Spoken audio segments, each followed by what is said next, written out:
Bienvenidos todos a un nuevo episodio, un episodio especial de este programa llamado Luis Meijueiro Podcast. Obviamente yo soy Luis Meijueiro, sería raro que alguien más estuviera con ese nombre enfrente de un micrófono y en este espacio, pero el día de hoy es un día especial.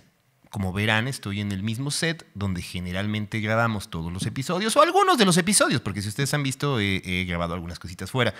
Pero el día de hoy lo que quise hacer es, gracias a ustedes, a través de mis redes sociales, gracias a mis 5 fans, como diría el fallecido Charlie Montana, me dejaron algunas preguntas, las cuales quiero contestar en este episodio, aprovechando que es un inicio de año. Por cierto, no los felicité. Feliz año 2023. Espero que... 24, ¿en qué estoy viviendo, Dios mío? Feliz año 2024, que ustedes hagan realidad todas esas cosas que han pensado, trabajen mucho para que eso se logre y les deseo todo lo mejor, salud, dinero y el amor. Muy trillado, pero la verdad es que sí es importante todo eso para tener un balance como persona.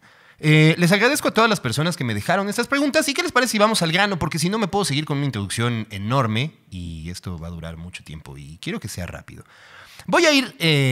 aquí tengo mis preguntas, aquí tengo mi acordeón para que vean que no estoy haciendo trampa. Y también es algo extraño, quería compartirles eso, porque tenía mucho tiempo de no estar enfrente de un micrófono hablando a solas durante X tiempo, ¿saben? Estuve haciendo algunas transmisiones en TikTok hace tiempo, poniendo vinilos, pero pues eran, digamos, basadas en la música, basado en el vinil, y yo cuando terminaban ciertas canciones retomaba como un programa de radio. Me gusta mucho hacer eso, por cierto, a ver si lo retomo en este 2024. Pero el día de hoy pues la dinámica es interesante, entonces quiero que me acompañen de esta manera. Es algo que hace mucho tiempo no hacía y vamos a ver cómo fluye. Pregunta número 1. ¿Cómo surgió la idea de hacer un podcast y consejos para iniciar? Muchas gracias, es una pregunta interesante. La verdad es que siempre he tenido ganas de generar este tipo de contenidos audiovisuales. Desde 2015 que yo ya no hacía contenidos de ninguna manera, más o menos. Hice algunas cosas a través de TikTok, pero eso lo voy a ir respondiendo más adelante. Y la idea es que siempre he tenido esta necesidad de encontrar. Soy una persona, llamémoslo chismosa, si queremos decirlo de alguna forma. Y me gusta como indagar en ciertas cosas importantes. Muchos años trabajé en la industria de la música, ya sea haciendo medios o generando cosas directamente con algunas bandas y algunos músicos. Pero lo que quería era como ver la otra parte, darle como una voz a toda esta situación alrededor ¿no? De lo que tiene que ver con el consumidor, lo que tiene que ver con los creadores, lo que tiene que ver con, digamos, toda la gente que está involucrada en el negocio. Y creo que se pueden generar conversaciones muy interesantes porque si bien yo tengo una parte que viví de este rollo de la música y que fue truncada por una situación personal, yo decidí alejarme y hacer otro tipo de cosas. Sí viví muchas cosas dentro de la música y también tienes percepciones fuera de la misma industria. Entonces, para mí era importante generar este tipo de conversatorios para que así pudiéramos encontrar y a lo mejor también como masterclasses para mí, ¿saben? Estoy siendo un poquito egoísta en este momento, pero también es como una masterclass para mí, para entender qué está pasando en esta industria, cómo funcionan ciertas cosas. Vienen contenidos bien interesantes y pues bueno, vaya, nace de esa manera y pues principalmente lo quise hacer como una conversación en mi espacio con alguien más que viniera, se sintiera también dentro de su espacio y pudiéramos generar este tipo de comunicación que creo que está muy de moda también. Hay que entender que pues yo vengo de radio por internet hace muchos años, entonces para mí no es nada nuevo. Es nuevo hablarle a una cámara, eso sí, pero de ahí en fuera, pues creo que esto es bastante conocido por mí. Y me decían también consejos para iniciar. Consejos para iniciar, pues hacerlo. Vaya, creo que lo más importante es que todos tenemos un estudio de grabación en nuestro celular, en nuestra bolsa. No sé dónde guarden el celular, en el bolso las mujeres, en la bolsa del pantalón, donde sea. Hay unos que lo guardan aquí, cada quien. Pero el punto es que todos tenemos una manera, digamos que todos tenemos esta herramienta que puede ser creativa. Y la podemos desarrollar de la manera en la que nosotros queramos. Podemos ser consumidores solamente, eso es cierto, pero también podemos hacerlo. Ya después, obviamente, pensarlo en otros formatos, ya con micrófonos, con un estudio, con una cámara, etcétera, etcétera. Pues bueno, eso requiere a lo mejor un poquito más de inversión, pero siempre se puede empezar con lo que se tiene. Afortunadamente yo tengo una productora audiovisual, se me facilitan este tipo de cosas, compré ciertas cositas para el podcast, pero eso lo puedes ir desarrollando, ¿sabes?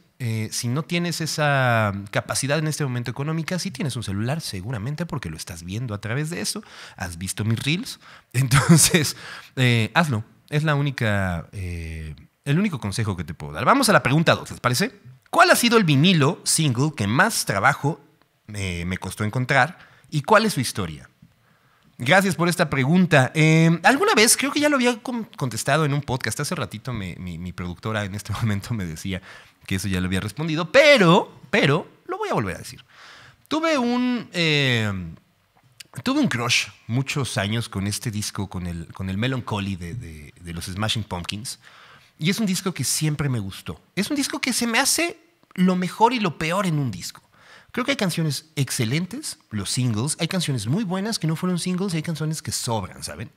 Pero ese disco siempre me ha gustado desde el diseño, desde la época de mi vida en la que lo escuché. No es mi disco favorito, pero sí es un disco esencial dentro de mi personalidad, por llamarlo de alguna manera. Y el Melancholy era un disco que no conseguía en ningún lado. Entonces, que de hecho ya está en Amazon y está más barato, pero bueno, esa es otra historia. Y entonces hace un par de años, un poquito más tal vez, durante pandemia, lo que yo hice fue empezar a buscar en eBay. Compré algunos álbumes que yo no encontraba por aquí, por ejemplo, el Antichrist Superstar de Marilyn Manson. Y por ahí encontré que alguien lo vendía. Platiqué con unos amigos que tienen tiendas de discos y me decían, aguas porque puede ser pirata, son muy caros. Aquí en México estaban alrededor de 7,000, había quien lo vendía en 14,000. En Discogs también había precios disparatados así. Y la verdad es que lo encontré alrededor de 4,000 pesos, poquito menos tal vez. Y es el disco más caro. No he comprado discos más caros. He tenido compilaciones, pero no han rebasado los 2,500, porque a mí también ya se me hace demasiado gastar en un disco, a menos que sea una edición súper especial.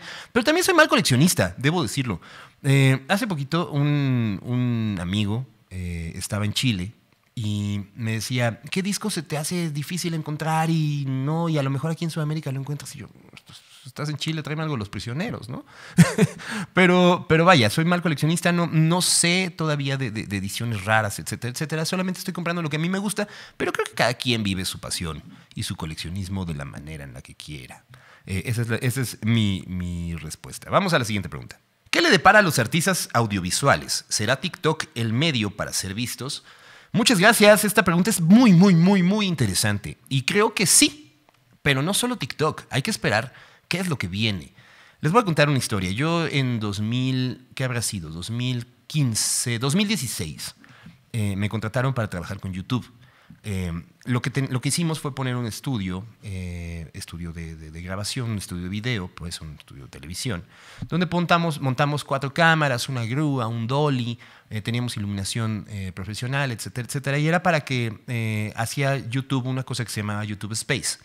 Y los creadores lo que hacían era como una universidad. Iban, tomaban cursos de guión, tomaban cursos de cómo publicitar sus contenidos, etcétera, etcétera. Y al final llegaban al estudio para poder generar mejores contenidos. Para mí, pues yo vengo de comunicación, de la carrera de comunicación. Te enseñan de alguna forma muy de libro. Y cuando llego, me doy cuenta que la comunicación o la manera de entablar el lenguaje audiovisual ya había cambiado por completo.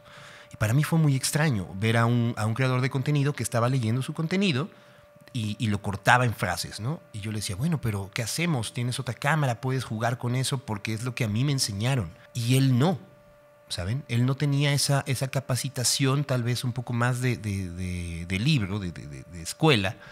Y pues lo que hacía era hacer los cortes. Ustedes seguramente ya están mucho más habituados a esos cortes, el corte directo, el jump cut, como se le llama. Y nada más a lo mejor hacen un pequeño zoom y listo, ya con eso brinca. Pero al final creo que la comunicación es y quitar los silencios. Para mí era muy extraño porque los silencios también comunican. Pero creo que también hay que adaptarnos a eso. Y estamos hablando de YouTube y estamos hablando de 2016, ¿saben? 2016 parece que pasó hace poco, pero ya es casi una década. Y estamos nada más a 2 años de que sea una década. Y a raíz de eso ha cambiado mucho la comunicación. Si ustedes recuerdan, ¿Cómo se llamaba este que no era TikTok antes? Vim, algo de... bueno, X, no me acuerdo cómo se llamaba esta plataforma, que fue la precursora de TikTok. Pues era poco tiempo también y no había mucho espacio para equivocarse. Y había sketches y había cosas muy creativas.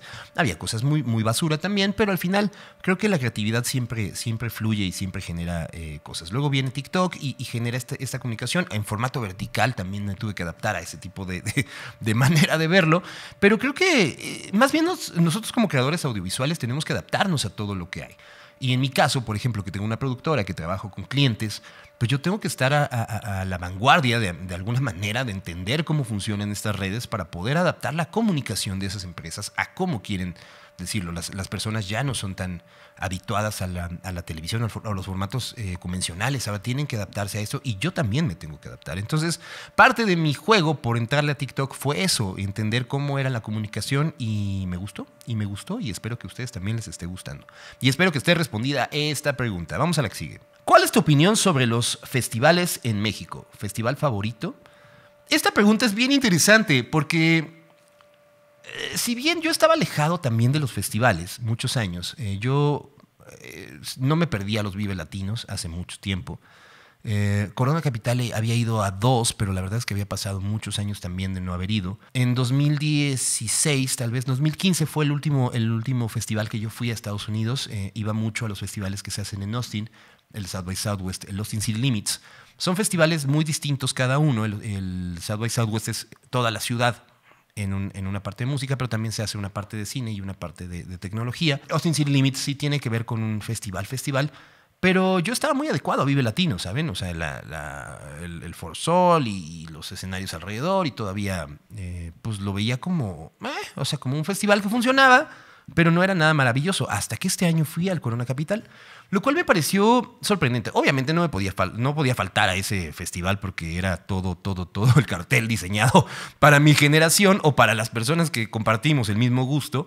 Pero es un festival que me sorprendió. Su logística, los escenarios majestuosos, los colores. Creo que, no sé si me vayan a funar, porque ahora ya funan por todo, pero yo creo que sí vale cada peso que uno paga a ese festival. Desafortunadamente, pues hay que ahorrar, pero creo que hay festivales en el mundo que también cuestan lo mismo, pero también puedes vivir un festival barato. Si nosotros hablamos de, a lo mejor ahorré, pagué mi Corona Capital, pero no voy a beber nada, voy a llevar agua, puedes rellenarla y puedes vivir ahí. ¿Saben? Puedes comer temprano o comer mucho en la mañana y no comer todo el día y salirte a comer unos tacos y puedes vivirlo tranquilo o puedes llegar a cenar a tu casa. La gente que se queja de los precios, bueno, pues sí, creo que están elevados, pero al final es un festival. Tenemos que entender que es como un fin de semana de vacaciones y creo que me gustó mucho. No sé si estoy respondiendo la pregunta o estoy dando muchas vueltas, pero sí creo que en México los festivales cada vez son más grandes. No me ha tocado ir al Pal Norte, por ejemplo, o al Machaca. El Pal Norte dicen que está muy bonito, no lo dudo. Tampoco he visto la producción del Corona Capital en Guadalajara. Fui al Hell and Heaven, no me pareció malo, me pareció un festival que aprovecha muy bien el espacio, lástima de la logística, pero creo que está bien. Creo que cada vez son más y no fui al Flow Fest. Si ustedes fueron al Flow Fest, déjenme en sus comentarios qué les pareció. Pero dicen que fue muy similar, un poco más grande que el Corona. Pero creo que va bien, creo que me gusta este rollo de los festivales. Ahora, habría que adentrarnos en si funcionan o no funcionan para la industria de la música, pero creo que ese es otro boleto y ya estaré hablando con gente de festivales y estaremos hablando de eso. Yo solamente mi opinión y lo que a mí me preguntaron es qué opino sobre los festivales y si tengo uno favorito. Ahí está respondida. Vamos a la siguiente. Esta es muy bonita. ¿Qué es lo que te llevó a estar donde estás? ¿Cómo fue el proceso de tu carrera? Habría que entender que tal vez todos tenemos una historia, todos llegamos a un punto. Yo no siento que estoy en donde estoy de una manera grande. Creo que todos vamos forjando nuestro camino conforme a trabajo y conforme a inquietudes. Hay gente que no puede tener esas inquietudes, hay gente que tiene que trabajar de ciertas cosas obligados por ciertos contextos y situaciones. Yo fui muy afortunado. Cuando dicen, mucho se hablaba en el gobierno, ¿no? Los privilegiados. La verdad es que sí fui un privilegiado. Mi familia siempre me apoyó para poder hacer lo que yo quería. En algún momento durante mi formación en la prepa yo quise ser músico. Mis padres con el rollo de te vas a morir de hambre no me pusieron trabas, ¿saben? Pero al final yo decidí irme por la carrera de comunicación, que era la que yo conocía, la que mi familia cercana había estudiado, la que al final para mí era como la más habitual. Aparte, yo ya antes de YouTube generaba videos entre mis amigos y hacíamos recetas de cocina, cómo hacer un pan con cajeta, mucha estupidez que probablemente hoy sería viral. Desafortunadamente no viví en el tiempo correcto ni en ni en el lugar correcto. Pero vaya, eso lo empecé a generar y después en la carrera de comunicación me di cuenta que yo quería hacer algo en medios. Creo que eso es lo más bonito de la carrera de comunicación, lo que te engancha, los medios, la televisión, la radio. La prensa a mucha gente le engancha. A mí no me encantó tanto, pero al final respeto todos esos gustos. El cine, mucha gente piensa que estudiar comunicación es para hacer cine. Yo no estoy de acuerdo en eso. Al final a mí me llamó la parte de la radio y estaba empezando el boom de la radio por internet. Entonces decidí hacer una radio por internet con los recursos que tenía, con unos micrófonos, con una consolita que tenía, etcétera, etcétera. Y empezamos a hacer una radio profesional que se llamaba Rock and Radio. Que si ustedes han sido curiosos y vieron el episodio anterior que grabé con Sam de La Concha Records, la playera que traigo es la playera de mi estación. Era un logo horrible. No me juzguen, no era conocedor. Hasta la fecha no soy un diseñador gráfico bastante honorable, pero vaya, era un diseño muy bonito y funcionó. Y durante mucho tiempo funcionó esa estación. Funcionar en el aspecto de que éramos pocas las estaciones de radio por internet que existían. Y el caso es que me gustó mucho hacer ese tipo de contenidos. Luego lo evolucioné hacia video, en la época donde comienzan los videopodcasts. Este concepto de podcast que nosotros conocemos el día de hoy, pues comienza gracias a que Apple saca un iPod video. Y era para que ya pudiéramos cargar los podcasts de video. Me adelanté un poquito porque primero era con el iPod, los formatos radiofónicos. Pero yo hice un podcast junto con equipo, claro, con un equipo que en ese entonces compartíamos la misma ideología, la misma visión. Hicimos este video podcast y después fuimos evolucionando. Yo tuve algunos programas, sesiones musicales grabados exclusivamente para Canal 11. Trabajé con otros proyectos, empecé a hacer cosas para empresas y así fue evolucionando. En algún momento decidí no hacer cosas más de música, decidí enfocarme un poco más a mi agencia. Funcionó de alguna manera, he hecho mucha parte de streaming, probablemente muchos de los contenidos que ustedes han visto, ya sea en televisión o ya sea en algún otro lado, muchos están involucrados. Y si son de música, algunos cuantos. Entonces, vaya, esta ha sido la evolución y al final, pues, el día de hoy creo que me falta mucho por aprender. Me gusta mucho la parte de streaming, por ejemplo, pero streaming a niveles de estudio. Me gusta mucho la producción audiovisual. Me gustaría entrarle a la parte de 3D. Nunca le he entrado a la parte de 3D. Me encantaría, que sería un buen propósito para este 2024. Pero vaya, no sé si esto resuelve tu pregunta y comparte un poquito más del contexto que tengo. Me podría extender, pero tampoco se trata de hablar de yo he hecho, porque también qué flojera. Vámonos a la siguiente pregunta. La evolución de la radio por internet. Este es interesante. Más o menos lo platiqué ahorita que estábamos hablando en la pregunta anterior. La evolución de la radio por internet creo que tiene que ver con esto. La radio siempre ha sido compañía y creo que eso es lo más importante. Ha sido compañía en las casas cuando no existía la televisión y era una persona atrás de un micrófono o varias personas atrás de un micrófono haciéndole compañía a la gente. Y creo que los medios de comunicación, la televisión, si bien no es tanta la compañía porque no le están hablando directamente, la radio sí te está hablando de una manera un poco más cálida. Por eso me gusta que el formato haya evolucionado de alguna manera.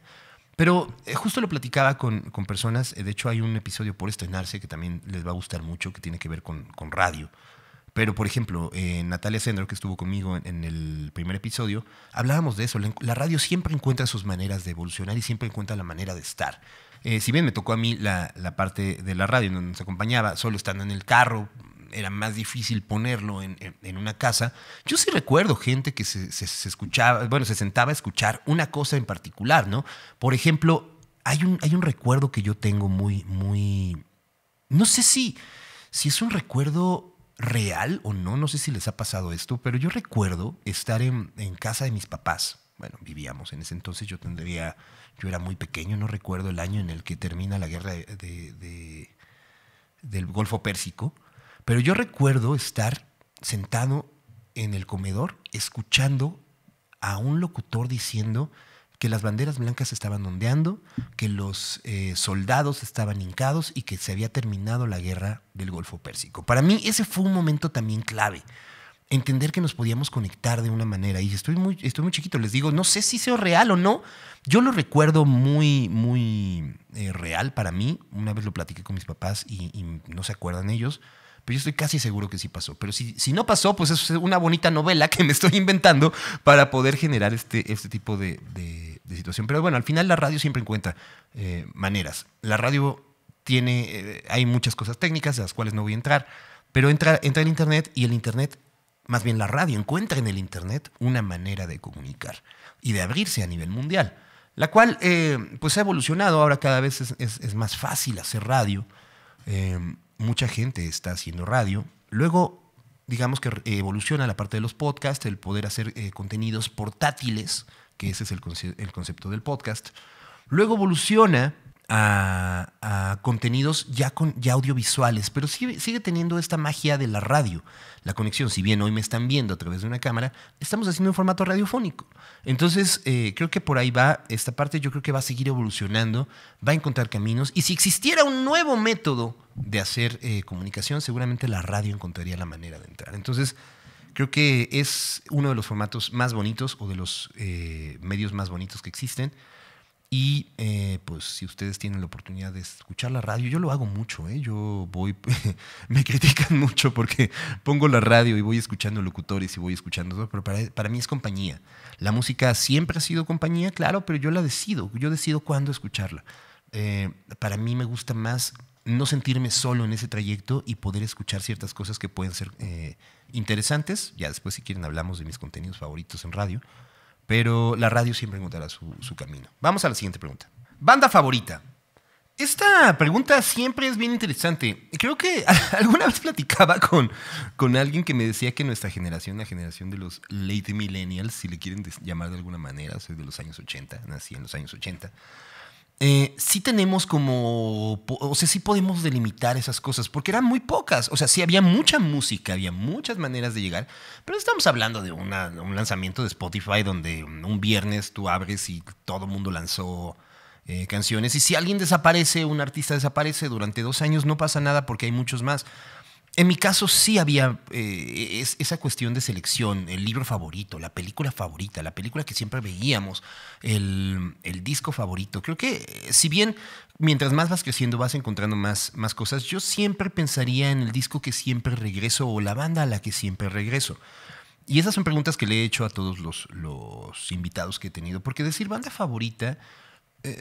creo que sí puede haber como una situación ya de decir mejor banda o artista de todos los tiempos. Eso sí lo creo. Pero de ahí pensar en una banda favorita, porque tú puedes pensar en una banda y puedes pensar en que haya hecho grandes cosas, pero puedes pensar en la que a ti más te gusta. Y en este caso, yo pondría, siempre digo los Beatles. Siempre digo los Beatles. Aunque no lo crean, aunque me hayan fundado en episodios anteriores.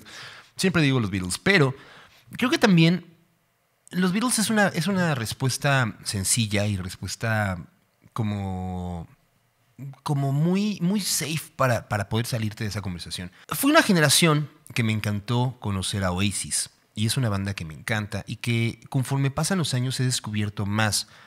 Porque si bien casi me sé toda la discografía de los Beatles, de Oasis no tanto. Fueron discos que me marcaron. Y sí fueron bandas, y fueron 2 conciertos que vi de ellos y que me marcaron para bien, pero poco a poco he ido descubriendo. Entonces, en este momento voy a responder Oasis, y me parece que también es parte interesante sobre la comunicación que he tenido referente a lo que a mí me gusta. Me gusta el Britpop, soy de esa generación de los 90 que crecieron, aunque mi primer acercamiento con Oasis fue alrededor del año 98, ya habían pasado algunos de los discos grandes. El primer lanzamiento que a mí me toca comprar en un disco fue el Standing on the Shoulder of the Giants, que fue del 2000, si no mal recuerdo. Entonces, pues ya fue un Oasis que lleva de salida. Pero sí, esa es la respuesta. Espero no haberme alargado mucho. Esa es la respuesta. Vamos con la siguiente pregunta. Y está muy marcada, está muy ligada, porque me dicen, ¿en verdad crees que los Oasis están peleados? Opinión. Yo no creo. Yo creo que todo es mercadotecnia. Yo creo que eran tan fans de los Beatles que nunca se van a reunir, porque los Beatles nunca se reunieron. Creo que Pero al final yo sí estoy seguro que en una fiesta de Año Nuevo o una fiesta de cumpleaños sí se reúnen y sí se abrazan y sí platican. Hay que adentrarnos y siempre he pensado que la manera mágica, la manera mística de mantener el mito siempre es generar ese tipo de quiebres, ese tipo de relaciones extrañas, ¿no? Ahora pasaba mucho con los Beatles, decían, es que esta canción fue marcada, Now and Then, esta canción fue pensada para Paul y al final se la entregó Yoko y ya estaban pensando ellos en reunirse para volver a hacer música, etcétera, etcétera, etcétera. Cosas que no sabemos y no sabremos nunca porque no existe una manera de preguntárselo a John Lennon, aunque haya medium. Si usted es un medium y tiene la oportunidad de comunicarse con John Lennon, pregúntele, podría ser un buen contenido para un podcast. Pero eso mantiene el mito, ¿saben? La parte de Oasis mantiene ese mito. Si bien vienen de una familia complicada, donde había mucha violencia, si bien Liam era el hijo, digamos, como mimado, Noel era el hijo mayor, y entonces él recibía toda la parte de la violencia de su papá, etcétera, etcétera. Sí creo que afecta, sí creo que tiene una situación de egos también grande. Ser la banda más importante de los años 90, aunque digan que no, aunque digan que hay otras.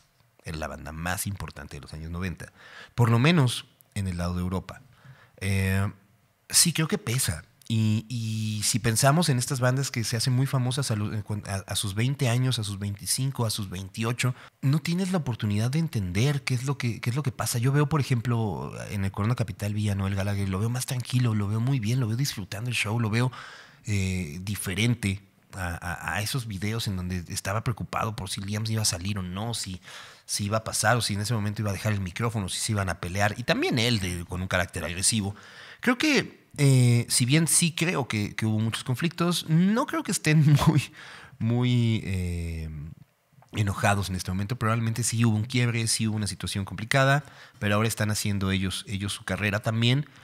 Uno más exitoso que el otro, la verdad, a mí me encanta más Noel, pero hay que entender que Liam hace trampa y es la voz de Oasis, entonces es más fácil llenar networks que como lo hace Noel, pero vaya, creo que por ahí va. Yo no creo eso, pero es mantener el mito. Si se van a reunir o no, yo creo que también la historia de Oasis ya está. Me daría mucha tristeza el que regresara una banda ya con estos quiebres y trataran de sacar un disco y que fuera una porquería, ¿saben? Creo que eso sería yo prefiero que se mantenga el mito de una banda que terminó, no en lo más alto, porque su último disco no es tan bueno, pero que terminó bien, a tratar de regresar, no quiero decir nombres, pero Caifanes, y que hagan canciones feas. Creo que ese es el punto. Vamos a la siguiente pregunta. ¿Qué piensas del reggaetón? ¿Te gusta? La respuesta es me. O sea, no me desagrada, ¿saben? Creo que la música es música y esto lo he ido aprendiendo. Si bien, como les contaba hace rato, yo tuve una estación de radio que se llamaba Rock and Radio, desde el nombre tenía la penitencia, ¿saben? Estaba marcado al rock.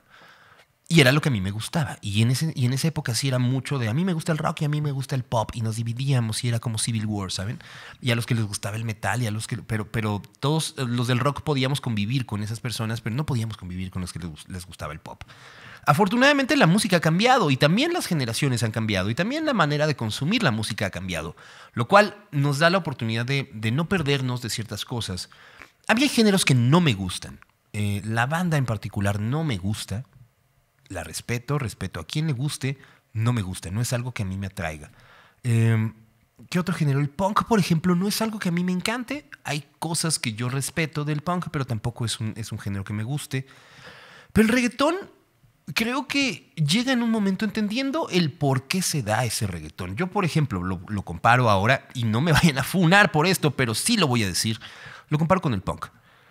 Es un movimiento contracultural, un movimiento situacional, si lo llamamos de alguna manera, de un contexto. Se da en una parte de Centro-Sudamérica, principalmente Centroamérica, con muchos conflictos.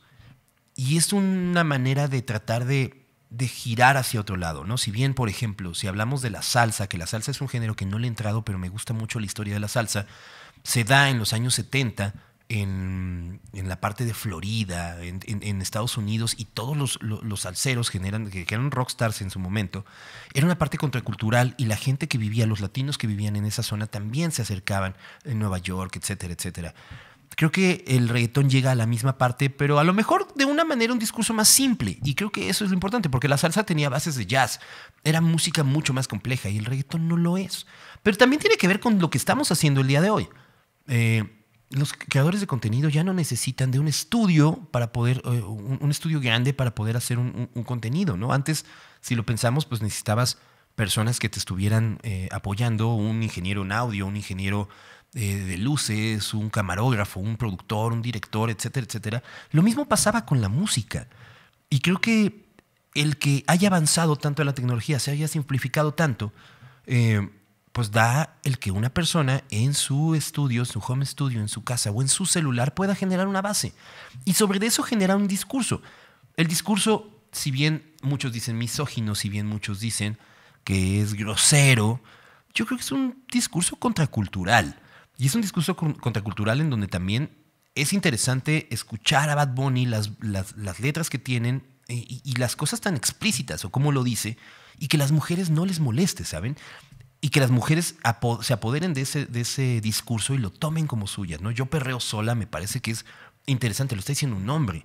Y a él sí se lo permiten porque se ha ganado ese respeto dentro de la industria, que las mujeres puedan tener este tipo de acercamiento y se apoderen de esas canciones para poder generarlo como su discurso. Entonces, es contracultural y me parece bastante interesante. Creo que la gente que en automático pone una línea, no me gusta el reggaetón, no ha entendido que toda la música tiene que ver con cultura y con contexto. Si bien, ahora, que nos parezca bien o que lo tengamos, yo creo que hay música que funciona para ciertos momentos. En una fiesta está bien poner reggaetón. Para mí, yo no vendría escuchando reggaetón, aunque sí he escuchado de repente canciones de Rosalía o de Raúl Alejandro, o etcétera, que de repente las traigo por querer escuchar el disco, pero no es algo a lo que yo regrese habitualmente. Entonces, si la pregunta es, ¿te gusta el reggaetón? Podría decir sí, a secas. No es algo que yo recomiende, no es algo que vaya por la vida escuchando, pero me parece que ahí se responde. Vamos a la siguiente pregunta. ¿Los Beatles están sobrevalorados? No. Siguiente pregunta. Opinión sobre la inteligencia artificial en la música. La inteligencia artificial en general es un tema muy de moda y muy interesante. Yo no solamente lo plantearía en la música, yo lo plantearía como una herramienta en general, ¿no? Si bien, pues a mí me hubiese encantado, yo siempre he dicho que cuando estuve en la universidad me hubiese encantado tener un iPad y tener una inteligencia artificial ahora o un celular que fuera un smartphone. Hubiera facilitado mucho la vida. Digamos, para una manera bien, no para estar chateando en WhatsApp. Pero me refiero a que la inteligencia artificial es algo que yo he visto y que primero, cuando uno empieza a entender la inteligencia artificial, luego piensa en Skynet y que se va a apoderar del mundo. Y sí lo creo. Y sí creo que va a pasar. Porque al final, la inteligencia artificial funciona de una manera, pero está programada por humanos. Y los humanos deben tener cierta ética. Y es ahí donde nos tenemos que preguntar si está funcionando o si es correcto o no. Pero de ahí en fuera, cuando uno empieza a entender que las inteligencias artificiales pueden funcionar como una herramienta para apoyarnos y no para sustituirnos, creo que esa es la parte que más me emociona. Les quiero comentar, este podcast está tanto editado como también todos los reels los genera una inteligencia artificial, lo cual me facilita a mí la vida. Pero esto no significa que no tenga que conectar un micrófono, que no tenga que poner una luz, que no tenga que darle un rec. Todavía no existe una inteligencia artificial que reaccione a esa manera, o igual y sí, y no la conozco.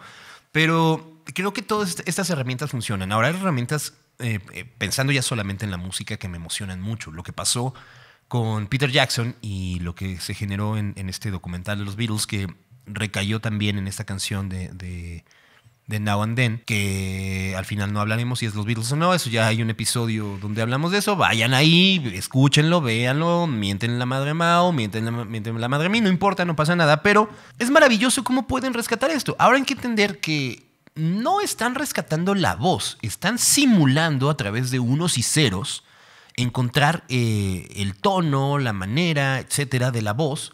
Y no es que las separen mágicamente, porque eso viene, digamos, como emplastado. Están encontrando la manera ¿cómo decirlo? Como de interpretar la voz y generarla a través de una herramienta.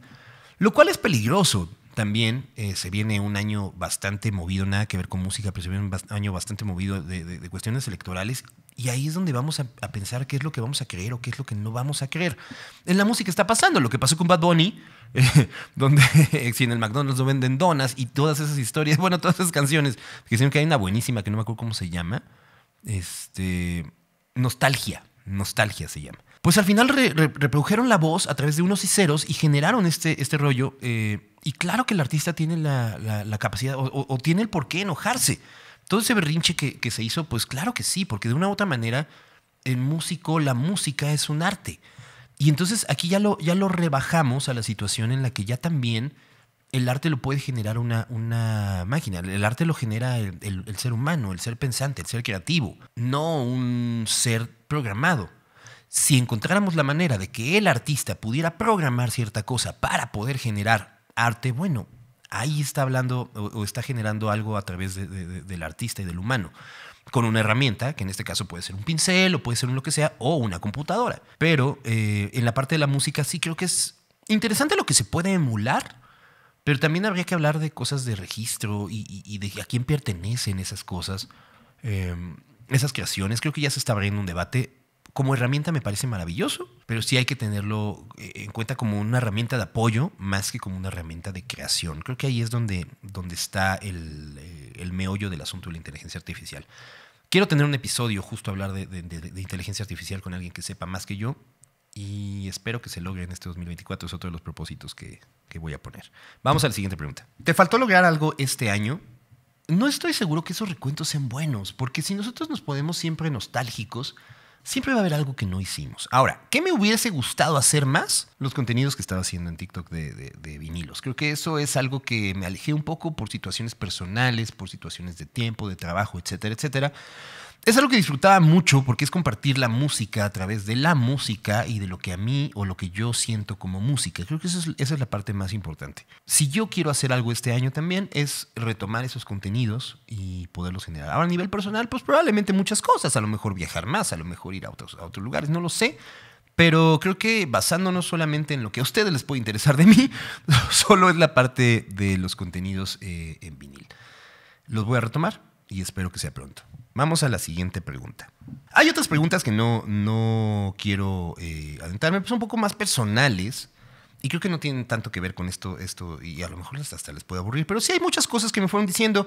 Hacer un contenido de creación audiovisual, de videoclips, eso me encantaría. Yo he estado involucrado en varios, pero hay gente que lo hace de una manera profesional y me encantaría poder platicar con ellos. Alguien me dice que hablemos de registro de marca y registro de nombre de artistas. Esto creo que también es un tema súper importante para todos los músicos, para todas las personas que crean algo, para todos los artistas, porque no tenemos esa cultura de registrar las cosas y creo que eso nos puede abrir las puertas. Generalmente lo vemos como un gasto, pero puede ser algo interesante que nos puede proteger para más adelante. Entonces todos estos temas los voy a tomar en cuenta. Créanme que hay muchos temas más que se van a abordar. Espero seguir haciendo estos contenidos durante el 2024 de manera frecuente, como se ha manejado uno semanal. Pero también es importante que ustedes lo compartan y lo vean y lo escuchen y comenten y reaccionen, porque si no, pues nadie va a querer venir. Vas a un espacio solo y este monólogo está bonito hacerlo una vez de vez en cuando, pero no está bonito hacerlo siempre. Y si no tengo a alguien sentado aquí, pues las conversaciones se van a volver monólogos y no vamos a aprender nada, ni ustedes ni yo. Entonces les dejo una tarea. Vayan al episodio que más les guste, dejen un comentario, compártanlo, háganme saber que realmente les está gustando este contenido. Y para cerrar, como lo hago con todos mis invitados, quiero ahora hacerme las preguntas que yo elegí para cerrar estos episodios, lo cual creo que no he respondido, por lo menos no por aquí, y aquí están. Y quiero hacerlo de manera íntima con ustedes. Disco al que siempre regresas, le pregunto siempre a los invitados. Y sí, disco al que siempre regreso es el Dark Side of the Moon. Es un disco que para mí es uno de los discos más maravillosos del mundo. Es muy cliché, lo sé, pero es un disco que enojado, triste, contento, melancólico, enfermo, saludable, etcétera, etcétera. Cuando yo escucho ese disco, me da como ese momento de estabilidad, de tranquilidad. Lo escucho de principio a fin. Créanme que es uno de los discos que más disfruto en la vida. Hay otros discos a los que siempre regreso, pero ese en particular, si yo tuviera que decir uno, aunque sea muy cliché, voy a decir el Dark Side of the Moon de Pink Floyd. Mejor banda o artista de todos los tiempos. Me voy a ir por la fácil, obviamente, voy a decir los Beatles, pero si tuviera que hablar de una banda que fuera la mejor de todas, creo que sí me iría por algo un poco más complejo. Sí me iría por una banda como Pink Floyd, regresando a ese rollo. Tal vez me veo muy retro y cliché también. Pero sí creo que es una banda que experimentó en muchas cosas más. Si bien los Beatles pusieron las bases para que mucha música se hiciera, creo que Pink Floyd encontró poquitos años después la manera de rebuscar un poco más y de generar, de darle como más peso a los álbumes, a los álbumes conceptuales, por ejemplo. Que si bien ya se habían pensado en los Beatles, de alguna manera, Pink Floyd llega y los hace un poco más. Hay unos de The Who, etcétera, pero creo que eso, el rebuscar la manera de producción, el encontrarle un poquito más a la música, el generar temas un poco diferentes al amor, lo cual eso también está chido, porque pensar que no solamente la música habla de amor y desamor, sino también puede hablar de me duele el estómago, ¿saben? y en el caso de Pink Floyd, adentrarse tanto hacia los sentimientos y hacia la locura me parece maravilloso. Entonces, yo sí voy a decir en este momento, Pink Floyd. Déjenme sus comentarios. ¿Cuál es para ustedes la mejor banda o artista que haya existido en todo el tiempo? Todos los tiempos. Mejor banda o artista mexicano. Esto sí me voy a ir a un poco menos cliché. La gente pensaría que hay fans. A mí me parece... o artistas, no sé, habría un Luis Miguel o habría un Juan Gabriel, etcétera, etcétera. Yo voy a hablar de lo que a mí me gusta, del género en particular. Y para mí, una banda o artista...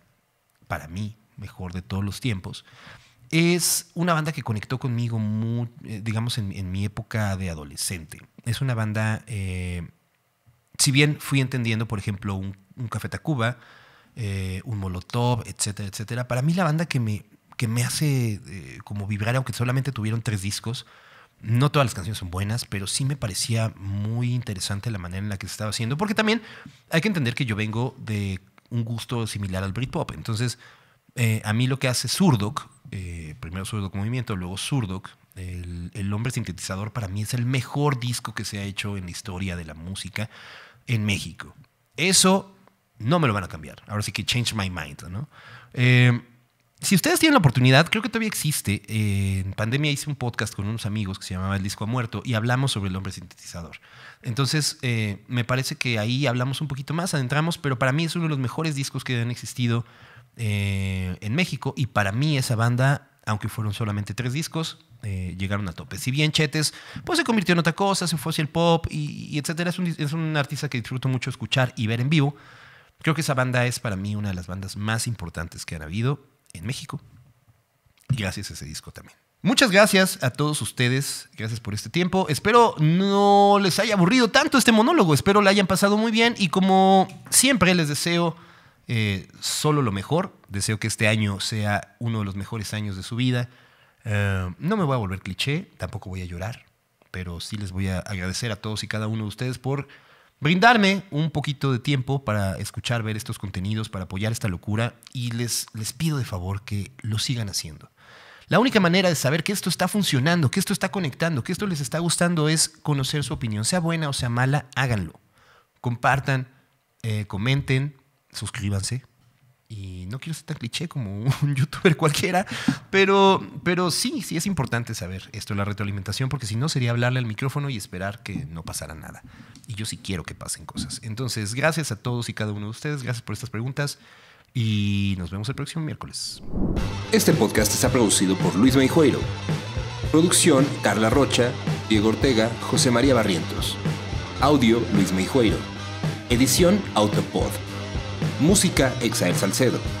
Diseño y animaciones, Suck My Ponies, Don Loop E. Producido por Polygon MX.